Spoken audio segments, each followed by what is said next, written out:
Hello friends and welcome. So transportation engineering के बाद मैं आपको जियोटेक्निक इंजीनियरिंग के अभी थोड़ा सा डिटेल्स जो भी टॉपिक्स होंगे उसके रिगार्डिंग आपको थोड़ा सा वीडियो में बनाऊंगा। तो जियोटेक्निकल एक इम्पॉर्टेंट सब्जेक्ट है। तो जियोटेक्निकल मीन्स व्हाट? जियो मतलब यहाँ पे नाम में ही फर्स्ट टर्म है जियो। उसका ग्रीक मीनिंग होता है अर्थ या लैंड। ओके। सो जियोटेक्निक इंजीनियरिंग हमारा जो लैंड सरफेस है जिसके ऊपर लैंड सरफेस की हम स्टडी करेंगे। क्यों करेंगे? क्योंकि हमारा जो स्ट्रक्चर्स होता है, फॉर एग्जांपल बिल्डिंग है, ब्रिजेस है, रोडवे है या कोई भी स्ट्रक्चर है, वो अल्टीमेटली उसका जो फाउंडेशन होता है वो अल्टीमेटली रेस होता है ग्राउंड पे, है ना। तो अगर हमें ग्राउंड की प्रॉपर्टीज़ अच्छे से पता होगी तो हम उस जहाँ पे जहाँ हमारा स्ट्रक्चर कर रहे हैं उसका हम इकोनॉमिकली डिज़ाइन कर, फाउंडेशन का इकोनॉमिक डिज़ाइन कर सकते हैं। उसके साथ साथ जो फेल्योर हो सकता है क्योंकि सेटलमेंट ऑफ ग्राउंड वो हम अवॉइड कर सकते हैं। तो इसके लिए हमें जियोटेक्निकल इंजीनियरिंग का स्टडी करना पड़ता है एज ए सिविल इंजीनियर कि वहाँ पे जो स्टाटा है कुछ तरह का स्टाटा है और उसके बेसिस पे हमें हमारा स्ट्रक्चर जो होगा वो डिज़ाइन करना पड़ता है। तो हमें देखेंगे जियोटेक्निकल इंजीनियरिंग क्या है, इसके अंदर कौन कौन से पैरामीटर्स हम एनालिसिस करते हैं। ये बहुत ही मतलब अच्छा सब्जेक्ट है civil engineering point of view से। तो आई होप मैं आपको अच्छे से इस टर्म को समझा पाऊँगा। So let's start it. Okay.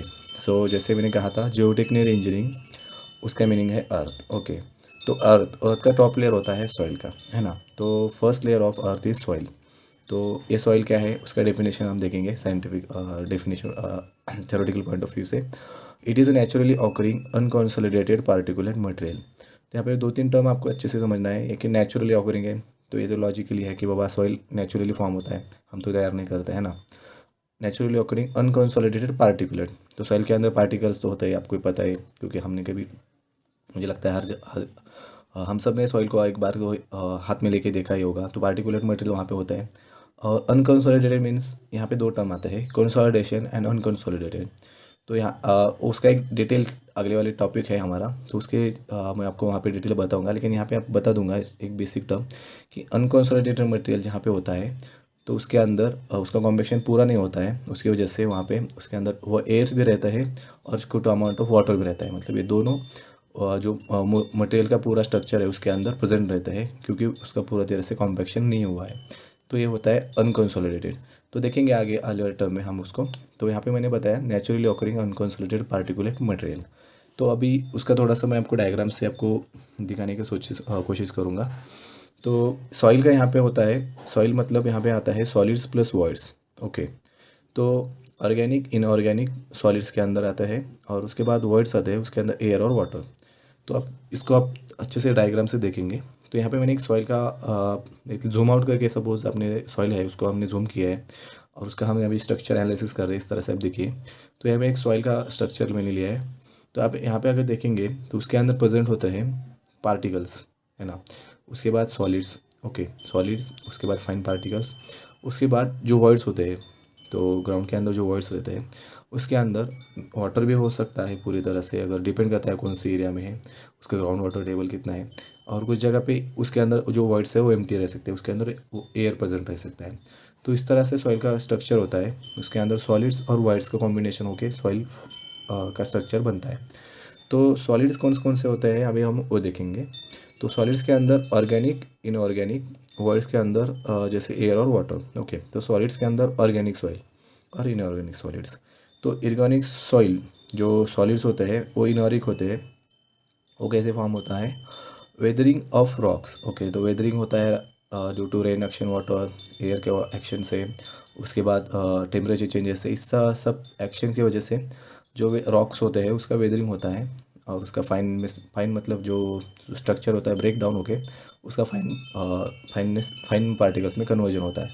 तो इस तरह से हमारे फॉर एग्जांपल ग्रेवल और सैंड, इस तरह के जो सॉइल है वो फॉर्म होता है। ऑर्गेनिक सॉइल में आता है डिकम्पोजिशन ऑफ ऑर्गेनिक मैटर। तो यहाँ पे जो डिकम्पोजिशन होता है नेचुरली प्रोसेस, उसकी वजह से जो ऑर्गेनिक मैटर होता है, जो भी हमारा ऑर्गेनिक मैटर प्रेजेंट है यहाँ पे, तो उसका डिकम्पोजिशन होकर जो सॉइल फॉर्म होता है उसे हम ऑर्गेनिक सॉइल कहते हैं। तो आप फिजिकली सिर्फ नाम में ही उसको रिमेंबर करिए, इनऑर्गेनिक मतलब अपोजिट ऑफ ऑर्गेनिक। तो ऑर्गेनिक कैसे फॉर्म होता है? Decomposition of organic materials. And inorganic में क्या होता है? ऑर्गेनिक मटेरियल नहीं होने की वजह से वेदरिंग, जो वेदर होता है उसके अंदर उसके थ्रू जो फॉर्मेशन होता है सॉइल का, वो इनऑर्गेनिक सॉइल का होता है। तो ये हो गया हमारा सॉइल, उसके अंदर उसके बेसिक 2 टाइप्स, ओके। फिर उसके बाद उसका स्ट्रक्चर। तो आगे हम देखेंगे वेदरिंग ऑफ रॉक्स। जैसे मैंने आपको यहाँ पे टर्म बताया था, वेदरिंग ऑफ रॉक से इनऑर्गेनिक सॉइल फॉर्म होता है। तो एज अ सिविल इंजीनियर हमें मैक्सिमम इनऑर्गेनिक सॉइल से डील करना पड़ता है मैक्सिमम जगह पे। तो अभी उसके देखेंगे हम वेदरिंग कौन कौन से रीजन्स की वजह से होता है, ओके। तो first is physical weathering and second is chemical weathering. तो फिजिकल वेदरिंग क्यों होता है? It happens due to temperature changes, abrasion, wind action etcetera. तो ये फैक्टर्स की वजह से जो रॉक होता है उसका वेदरिंग होता है, और उसकी वजह से हमारा जो प्रोड्यूस मतलब सॉइल जो प्रोड्यूस होती है वो कौन सी होती है? Coarse grain rock. जैसे कि आपको पता ही होगा फाइनर कोर्स जो साइज़ होता है मटेरियल के, तो उसके बेसिस पे जो कोर्स ग्रेन मटेरियल जो फॉर्म होते हैं, जो बिगर साइज़ पे होते हैं, वो फिजिकल वेदरिंग से फॉर्म होते हैं। उसके अंदर for example gravels, bigger size material, sand is also there, ये कोर्स ग्रेनर सैंड, ओके।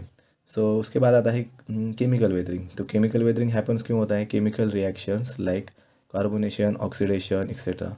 तो नेचर के अंदर जो केमिकल रिएक्शन होते होंगे, तो उसकी वजह से जो सॉइल का जो वेदरिंग होता है और उसकी वजह से पार्टिकल फॉर्म होते हैं, वो हमारे जाते हैं केमिकल वेदरिंग के अंदर, ओके।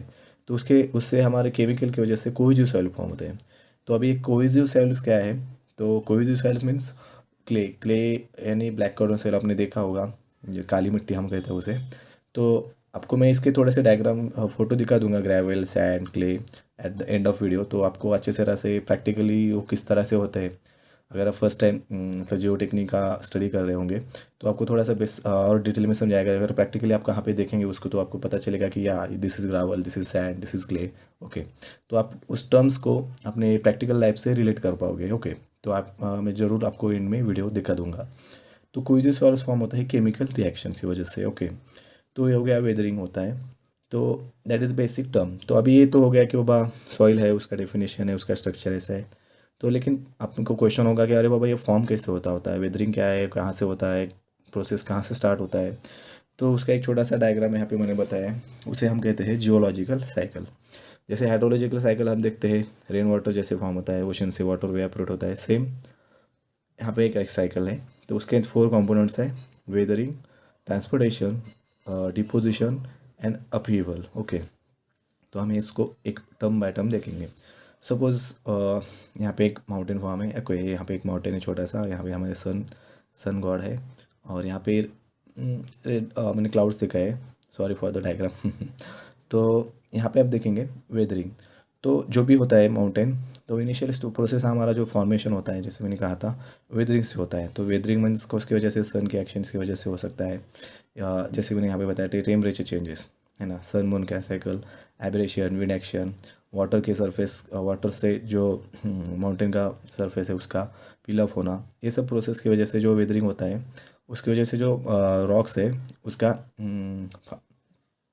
वेदरिंग एक्शन होने की वजह से फाइन पार्टिकुलर्स में फॉर्मेशन होता है। उसके बाद उसका ट्रांसपोर्टेशन होता है। ट्रांसपोर्टेशन कौन सी मीडियम से होता है उसका एक अगले वाली वीडियो में बताऊंगा। नंबर ऑफ वेज, रेन से होता होगा मतलब वाटर से होता है, उसके बाद विंड से होता है, और बहुत सारे 2-3 उसके अंदर है।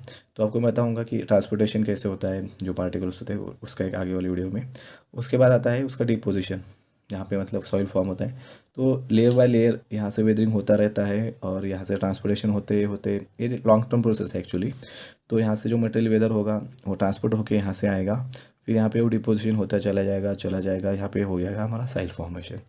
तो कुछ साल के बाद क्या हो जाएगा, फिर से प्लेटो की मूवमेंट की वजह से जो माउंटेन्स फॉर्म होते हैं, तो यहाँ पे जो हमारा सॉइल है फिर से वो अपफ्यूल हो जाएगा।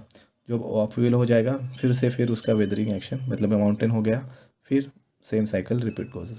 तो इस तरह से एक साइकिल की तरह ये फॉर्मेशन चलता रहता है। लेकिन जियो टेक्निकल आपको समझना पड़ेगा कि ये जो साइकिल है it is very long term process, क्योंकि हम कहते हैं कि soil is very precious because it takes around 1000 to 1000 years to make a very small inch of layer of soil.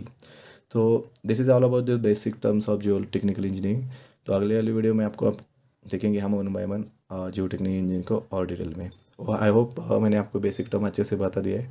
इसके रिगार्डिंग कोई क्वेश्चन या डाउट होगा तो आप मुझे ज़रूर कमेंट सेक्शन में कमेंट करके पूछ सकते हैं। Thank you so much.